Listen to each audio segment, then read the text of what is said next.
वो बता रही है कि भाई एशिया कप अब खत्म है। पिछले 24 घंटों से जायद हो गए इन खबरों को चलते हुए पाकिस्तान क्रिकेट टीम को बाहर कर दिया गया, 5 नेशन टूर्नामेंट हो रहा है। देखिए, ये बीसीसीआई ने अपना खालाजी का घर जो है वो मान लिया एशियन क्रिकेट काउंसिल को। इंडियन बोर्ड इतना स्ट्रांग है कि वो अफगानिस्तान, श्रीलंका इनको मनाने में कोई मसला नहीं है उनको। वो जिस तरह वो चाहेंगे उसी तरह करेंगे। जाहिर सी बात है, सबका पीछे जो रियल अबू है वो तो बीसीसीआई है ना भाईजान। वो अभी बांग्लादेश को बोले, अभी अफगानिस्तान के प्लेयर्स को बोले आपने एशिया कप नहीं खेलना वरना आप आईपीएल के कॉन्ट्रैक्ट से गए। वो एशिया कप को एल पे चढ़ाएंगे और आईपीएल के कॉन्ट्रैक्ट को जो है वो बोलेंगे जी हमने इसको प्रेफरेंस देनी है। तो पीसीबी ने अपना थोड़ा सा जो है ना वो घूंघट हटा के, नकाब हटा के जरा चेहरा दिखाया, बड़े गुस्से वाला लाल पीला चेहरा दिखाया। किसी भी कुछ नहीं कर सकता। अगर एशिया कप में वो नहीं भी आते तो नहीं आते। हाँ, आप कैसे मना कर सकते हो वर्ल्ड कप में जाने से? मुझे ये बताओ, वो तो आईसीसी का इवेंट है। और फिर एशिया कप की अगर आप मेजबानी पाकिस्तान से छीन लोगे तो 3 अरब रुपए, 300 करोड़ का पाकिस्तान का नुकसान होगा। तो क्या पाकिस्तान छोड़ देगा? पाकिस्तान आपको कुछ नहीं कहेगा। और अगर भारत ने ये चैंपियन ट्रॉफी अगर किस तरीके से इस वीडियो में बात हो रही है, पाकिस्तान के एक्स क्रिकेटर शाहिद अफरीदी भी हैं और बहुत सारे जर्नलिस्ट हैं, बात कर रहे हैं भारत में पाकिस्तान को अब आना ही पड़ेगा। किस लिए? वर्ल्ड कप खेलने के लिए। लेकिन एशिया कप पाकिस्तान ने जो पंगा लिया वो पाकिस्तान से एशिया कप अब लगभग जाता हुआ दिख रहा है। और इसमें सबसे ज़्यादा घाटा मेरे हिसाब से नेपाली दर्शकों का, नेपाल के क्रिकेट फैंस का, नेपाल टीम का हुआ है। बताऊंगा कैसे वीडियो के लास्ट में। पहले पूरा वीडियो देखते हैं प्लीज। पीसीबी तो कुछ कर ही नहीं सकता। पीसीबी कुछ नहीं कर सकता। अगर एशिया कप में वो नहीं भी आते तो नहीं आते। हाँ, आप कैसे मना कर सकते हो वर्ल्ड कप में जाने से? मुझे ये बताओ, वो तो आईसीसी का इवेंट है। और आईसीसी का बहुत क्लियर स्टांस है उनका। क्लियर है आपको ना वर्ल्ड कप की जो अमाउंट मिलती है वो मिलेगी। जो आपसे जो टीम नीचे की है जो अभी क्वालिफाई नहीं हुई, शायद साउथ अफ्रीका के लिए मुश्किलात है क्वालिफाई होना, वो क्वालिफाई कर जाएगी एंड आपकी चैंपियंस ट्रॉफी की होस्टिंग जेपरडाइज हो सकती है। सो आईसीसी का तो बहुत क्लियर एक स्टांस।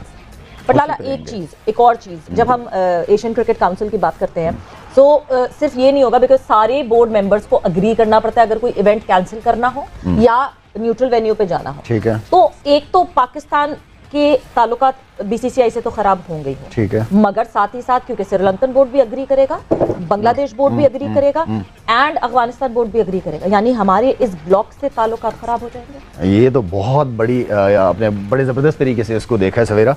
और मेरे ख्याल में क्योंकि इंडियन बोर्ड इतना स्ट्रांग है कि वो अफगानिस्तान, श्रीलंका इनको मनाने में कोई मसला नहीं है उनको। वो जिस तरह वो चाहेंगे उसी तरह करेंगे। ये डिपेंड करता है कि हमारे चेयरमैन या हमारे बोर्ड का श्रीलंका, अफगानिस्तान इनके साथ रिलेशनशिप कैसे है हमारे। और इनफैक्ट न्यूट्रल वेन्यू पे जब ये बात हुई कि न्यूट्रल वेन्यू पे जाके इंडिया से खेलेंगे तो इन बोर्ड्स ने मना कर दिया कि अगर आप 2 वेन्यूज पे खेलेंगे तो हमेशा ये नहीं खेलेंगे। हाँ। नहीं, और श्रीलंका ने बीसीसीआई के साथ मिलकर बीसीसीआई को ऑफर, क्योंकि जय शाह और एसीसी के हेड जय शाह साथ ही है ना वो। बिल्कुल। तो श्रीलंकन क्रिकेट बोर्ड ने जो है वो रिपोर्ट्स ही कहती हैं कि बीसीसीआई को ऑफर की कि न्यूट्रल वेन्यू हमारा बना लें और यहाँ करवा लें एशिया का। तो मतलब बोर्ड्स तो पहले से इन कांटेक्ट और इन कन्वर्सेशन। ये तो अंदर ही अंदर जो भी पकड़ा होगा वो आखिरी दिनों में जब। आप सेठी साहब को क्या सजेस्ट करेंगे Lala? He looks to be in a difficult position by the way. Sethi साहब मेरे ख्याल में डिपेंड करता है कि उनके सर्कल में वो मशवरा लेते किससे हैं। ठीक है। क्या प्लान, उनका प्लान बी क्या है? प्लान ए, प्लान बी होने चाहिए। अगर ये नहीं तो भाई आपके पास प्लान बी होना चाहिए। बिल्कुल। हमें वही वाली बात मैं हमेशा कहता हूँ, इंसान आंखें उन्हें दिखाते हैं जो अपने पाँव पे खुद खड़ा हो। तो आपको क्या लगता है कि 2025 में भारत या ये सारे मुल्क, आपको इस मुल्क में भारत उस पर भी आने से इनकार करते? एक बयान देगा सिर्फ देशा या बीसीसीआई कि हम भारत पाकिस्तान में नहीं आना चाहता, आप फिर कहाँ स्टैंड करते हैं सर 2025? अच्छा, ये मेरी बात आप लिख लें। हाँ।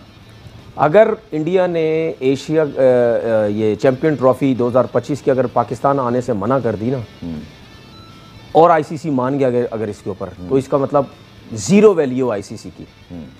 आज मैं आपको बता रहा हूँ, जीरो वैल्यू, एक आने की वैल्यू नहीं है आईसीसी की भारत के आगे। और अगर भारत ने ये चैंपियन ट्रॉफी अगर शिफ्ट करवा दी ना पाकिस्तान से, तो इसका मतलब ये है कि वो जितने भी क्रिकेट बोर्ड हैं उस सब के ऊपर हावी होना चाह रहा है। ठीक है। और वो हावी हो गया इसका मतलब। और वो हावी होने का उसका तरीकेकार सबसे आला किस्म का है। ठीक है। ये जो आईपीएल करवाते हैं ना इसकी सबसे बड़ी रीजन ही यही है, क्योंकि दुनिया के सारे प्लेयर्स वहां जाते हैं। दुनिया के सारे टॉप के जो प्लेयर्स हैं वो उनकी कोचिंग स्टाफ में बैठे होते हैं, ठीक ठाक किस्म का पैसा मिलता है। की बात करें, हर क्रिकेट बोर्ड को पैसा मिलता है अपने प्लेयर कॉन्ट्रैक्ट से 10%। ठीक है। अब आए ना आप, ठीक है, सबको पैसा मिलता है, क्रिकेट बोर्ड ये सब है ना। अच्छा, उसके बाद जो रिटायर्ड प्लेयर्स हैं वो आपको कोचिंग स्टाफ में नजर आएंगे, वो आपको कमेंट्री में नजर आएंगे। देखिए मेरी बात याद रखिएगा, उन्होंने, इंडियन क्रिकेट बोर्ड ने पूरे क्रिकेट को एक जाल के अंदर फंसा दिया है, अपने जाल के अंदर, क्योंकि उनके पास जो पैसा, मुझे एक चीज बताएं, इतनी बड़ी आबादी है किसी क्रिकेट किसी इतनी बड़ी आबादी है नहीं है, लेकिन एक बात का मुझे आप जवाब दे दें, पर आप क्या आप इसका मुझे जवाब दे दें तो मैं मान दूंगा आपको। आईपीएल को कितना अर्सा हो गया यार? मेरे ख्याल में 10+ ईयर हो गए, 10 साल 12 साल हो गए, 5 साल पीछे। हम उनसे पहले करा लेते, हमें अगर इतनी काबिलियत होती है हम करा लेते, टेक ओवर कर लेते। नहीं, किसी ने आइडिया देने से रोका था? हम लॉन्च तो करते नहीं, सर क्या हो गया? हमसे तो 5 साल लेट हो गया आईपीएल लॉन्च होने में। मेरी बात सुनिए, ये रियलिटी है जो कहते हैं ना, जिसने पहले चीज की। अब देखें बिग बैश भी उतना कामयाब नहीं है। अच्छा मेरी बात सुनिए, ये फैक्ट है कि फिर भी बीसीसीआई की लीग बड़ी ही होती। अच्छा मेरी बात सुने, अगर ऑस्ट्रेलिया अपनी लीग करवाता है, इंग्लैंड अगर अपनी लीग करवाता है, और जो एस्टेब्लिश कंट्रीज है क्रिकेट बोर्ड लीग करवाता है, क्या इंडिया से ज्यादा पैसा बना सकता है? नेवर। इंडियन प्लेयर, सबसे पहले बात इंडियन प्लेयर ही नहीं आते, आपकी 1.5 अरब की आबादी माइनस हो गई। वो आ भी जाए भाई, आप हमेशा अपने मुल्क के अंदर बिजनेस करते हैं, अपनी ये इसको अपनी मुल्क को देख, कितना बड़ा मुल्क है आपका, कितनी लोग हैं, ठीक है, तो 1.5 अरब आबादी, इतनी बड़ी आबादी से आप अपना बिजनेस चलाते हैं, वो चला रहे हैं अपना बिजनेस, उस बिजनेस से उन्होंने पूरी क्रिकेट को अपने जाल में लेके आ गए। आप याद रखें कि पॉइनियर्स थे, दे वर फर्स्ट टू लॉन्च। यार आप मेरी, इवन आपको आईसीएल याद होगी शायद, मेरी बात आप लिख लें। आज मैं आपको एक बात बोल रहा हूं, अल्लाह ना करे ऐसा ना हो, लेकिन जो मेरी सोच है ना, वो आप देख लेना आगे चल के ये आपके पीएसएल को इतना डैमेज करेगा ना, ये आपकी सोच है। पीएसएल के दौरान ये जो आप देखते हैं ना दुबई में लीगें, सुने ना, दुबई में जो लीगें हो रही हैं, ये आहिस्ता आहिस्ता इन्होंने इस वजह से स्टार्ट की हैं, इन्होंने पीएसएल को डैमेज करने के लिए स्टार्ट करना है, ठीक है। सारे लोग इंडियंस वहां इन्वॉल्व हो गए हैं उस लीग के अंदर, इन्होंने जो हमारे पीएसएल में लोग आ रहे हैं ना, इन्होंने इनको नोट देके उस तरफ लेके आना है भाई। वेरी इंपॉर्टेंट डिटेल्स, ये नजम सेठी साहब से मैं सवाल कर चुका हूं, उनका जवाब आ गया, आपने बिल्कुल ठीक कहा, चैलेंजेस बहुत हैं। क्यों? आपकी जो एमएस T20 लीग है जो यूई करा रहा है, उसमें इंडियन ऑनर्स हैं, आपकी बात है, सीपीएल में इंडियन ऑनर्स बैठे हुए हैं, आपकी साउथ अफ्रीकन लीग में, और अब प्लान ये है तनवीर कि उन्होंने मल्टीपल कॉन्टेक्ट्स के लिए इंग्लैंड क्रिकेटर्स को बताता नहीं, क्रिकेट इन्फो की स्टोरी है कि प्लेयर से बात की है कि अगर हम आपको पूरे साल का एक कॉन्ट्रैक्ट दे रहे हैं बड़े प्लेयर्स को, फिर आप कहाँ स्टैंड करते हैं तनवीर? उन बड़े प्लेयर्स के अंदर आधे से ज्यादा तो आपके पीएसएल के प्लेयर होंगे। अच्छा मुझे एक चीज बताएं, एक और चीज, मेरा इंडियन से सवाल है कि जो दुबई में लीग हो रही है उसमें पाकिस्तानी प्लेयर जा सकता है, जो इंडिया में लीग हो रही है उसमें नहीं जा सकता। जो दुबई में लीग्स हो रही है उसमें हमारे क्रिकेटर्स कमेंट्री करते हैं जाके, वहां कोई नहीं जा सकता। उसकी वजह है ना? अच्छा उसकी वजह आप देखें, उसकी वजह यार ये बड़ी टैक्टिस है इन लोगों की, आप किधर घूम रहे हैं? बिजनेस चाहिए जी। और सर मैं बताता हूं उसका सबसे बड़ा रीजन क्या है, जो दुबई में लीग्स जब होने लगी जाएंगी ना पीएसएल के साथ साथ जी, आपके क्रिकेटर्स को नोट इतना देंगे, आपके क्रिकेटर पीएसएल छोड़ के वहां चले जाएंगे। पीसीबी को भी अब लग रहा है कि हमारे खिलाफ एक बहुत बड़ी गेम हो रही है, लेकिन पाकिस्तान क्रिकेट बोर्ड के पास सिर्फ एक ही वेपन है, और वो है वेपन वर्ल्ड कप 50 ओवर का जो इंडिया में होने जा रहा है, उसकी मार्केट को तहस नहस कर देना, उसको खराब कर देना।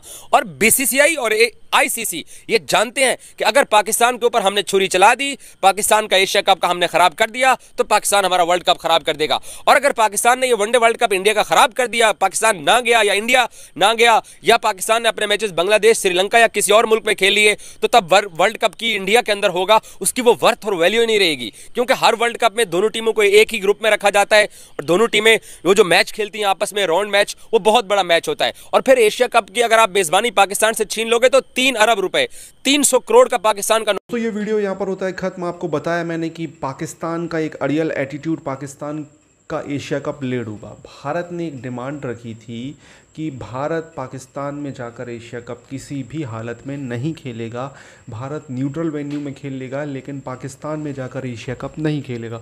रीज़न उसका यही था, आपको पता है कि हम पाकिस्तान के साथ फ़िलहाल कोई भी संबंध नहीं रखना चाहते हैं। फ़िलहाल हम पाकिस्तान के साथ जो हमारे आपको पता है दूसरे मैटर चल रहे हैं वो क्लियर होंगे, तब हम पाकिस्तान के साथ संबंध रखेंगे। शाहिद अफरीदी ने हाल फिलहाल में भी बयान दिया कि जब तक मोदी गवर्नमेंट है तो कुछ नहीं होने वाला। ऐसा नहीं है, मोदी गवर्नमेंट ना भी होती तो भी शायद मुझे नहीं लगता कि कांग्रेस की गवर्नमेंट पाकिस्तान अपनी टीम भेज देती। इवन ज़्यादातर जो स्टार्ट किया था अटल जी ने भेजा था जब कारगिल वॉर के बाद सौरव गांगुली की टीम भेजी थी, नहीं तो बहुत रेयर ही है कि ऐसा कुछ हुआ है। तो अब आप देख सकते हो कि पाकिस्तान के पास एक ऑप्शन था कि या तो वो न्यूट्रल वेन्यू में एशिया कप करा लेता, टेलीविज़न राइट्स सब कुछ का फ़ायदा उसी को होना था, बट वो अड़ गए। तो अब भारत ने एक दूसरा उसके तौर पे ऑप्शन खड़ा कर दिया कि हम 5 नेशन एक टूर्नामेंट करा देंगे ODI। 5 नेशन टूर्नामेंट में इंडिया, बांग्लादेश, श्रीलंका, अफ़गानिस्तान 4 और 5वीं टीम कौन होगी अब ये नहीं पता। अगर नेपाल होती है तो नेपालियों का अच्छा फ़ायदा है, क्योंकि नेपाल ने इस एशिया कप में आने के लिए क्वालिफाई किया, UAE को हराया फाइनल में, उससे पहले बहुत सारे मैच जीते। तो नेपाली दर्शकों के लिए, और अगर एशिया कप होता है तो नेपाल की टीम को पहली बार भारत से खेलने का मौका मिलेगा और पाकिस्तान से खेलने का मौका मिलेगा। मतलब बहुत बड़ी बात है। नेपाल में क्रिकेट का बहुत क्रेज़ है, वहाँ पे उनके लिए बहुत बड़ी बात है, अचीवमेंट है कि वो एशिया कप में क्वालिफाई करे। और अच्छी टीम है नेपाल के लड़के बहुत अच्छा खेलते हैं, आप माने ना माने, मैंने उनके मैचेस देखे हैं तो अच्छा खेलते हैं वो। और उनके लिए थोड़ा सा दुख हो रहा है मुझे कि अगर वो एशिया कप होता तो डेफिनेटली नेपाल के फैंस पाकिस्तान के खिलाफ, भारत के खिलाफ पहली बार अपनी टीम को सपोर्ट करते, मतलब नेपाल की टीम को सपोर्ट करते। तो एज अ क्रिकेट फैंस मैं तो इंडियन हूँ, बट नेपाल के लिए मुझे खुशी होती है कि बहुत बहुत अच्छी बात है, बहुत अच्छे लोग हैं भारत से, भारत में बहुत रहते हैं, बहुत प्यारे लोग हैं, पढ़ाई के लिए आते हैं भारत में, बहुत सर्विस, आर्मी में सर्विस देते हैं, भारतीयों को बहुत अच्छे अच्छे मोमोज़ खिलाते हैं। तो मुझे नेपाली पर्सनली अच्छे लगते हैं। हालांकि अब कुछ नेपाली किसी को अच्छे ना लगते हैं, उसकी वजह से सारे नेपाली को आप ख़राब नहीं बोल सकते हो। नेपाल क्रिकेट की टीम को मैं इसलिए सपोर्ट कर रहा हूँ क्योंकि बहुत संघर्ष करके आए हैं वो। तो हाँ, आपको क्या कहना है इस टॉपिक के बारे में, एशिया कप पाकिस्तान से? तो मुझे लगता है पाकिस्तान के पास एक ऑप्शन है, या तो श्रीलंका में करा ले या तो UAE में करा ले, अगर कराना है तो। और मेरे हिसाब से एशिया कप ही होना चाहिए, क्योंकि एशिया कप का एक अलग जलवा है। अगर ये एशिया कप इस बार कैंसिल होता है तो फिर ये एशिया कप जैसा टूर्नामेंट मेरे हिसाब से बंद ही हो जाएगा। और अगर एशिया कप पाकिस्तान में नहीं होता है तो फिर पाकिस्तान के लिए ये घाटा है कि पाकिस्तान बेचारे, पाकिस्तान क्रिकेट बोर्ड या पाकिस्तानी फैंस करें तो करें क्या, उनसे चैंपियंस ट्रॉफी भी छिनेगी 2025 की। और मैंने एक चीज़ देखी है, पाकिस्तान के जो स्टेडियम है वो क्रिकेट के लिए इतने परफेक्ट नहीं है, बहुत छोटे स्टेडियम है। इवन मतलब इनके एसोसिएट नेशन जैसे स्टेडियम है, इनसे मतलब इन बांग्लादेश वगैरह के स्टेडियम बहुत अच्छे। पाकिस्तान के एक तो 2 स्टेडियम है इनके लिए देखे थोड़ी ठीक ठाक, कराची का और लाहौर का स्टेडियम ठीक है, फिर भी अच्छा है। बट मतलब आप रावलपिंडी के स्टैंड वगैरह देखें तो वो पुराने टाइप की, जैसे आपने देखा होगा क्लब मैचेस में वो क्या बोलूँ, सीमेंट की सीट रहती है उसमें बैठे हैं लोग। और कराची में चलो है टेंट वाली सीट है, लेकिन वो फुल ही नहीं होती। 25,000 की कैपेसिटी तो 5,000 लोग नहीं होते। लाहौर में हो जाते हैं लोग, आ जाते हैं, बट कराची में लोग नहीं आते, संडे तक को नहीं आते। आपको क्या कहना है इस टॉपिक के बारे में? कमेंट में अपनी राय दें।